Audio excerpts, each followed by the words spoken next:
There is this mysterious hole in the wall at the skate park.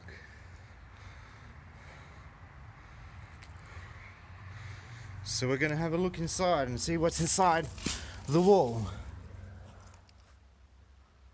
Oh my god.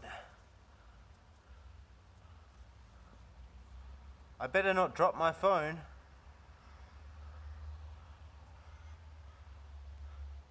Look at this, it's full of rubbish.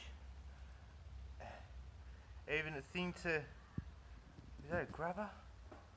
What is that?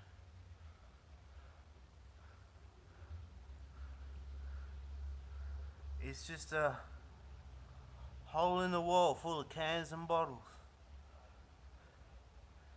Crazy. So this wall is actually hollow. This is our flood barrier. That's crazy.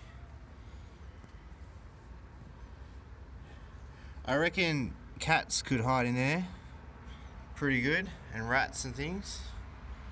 A person couldn't.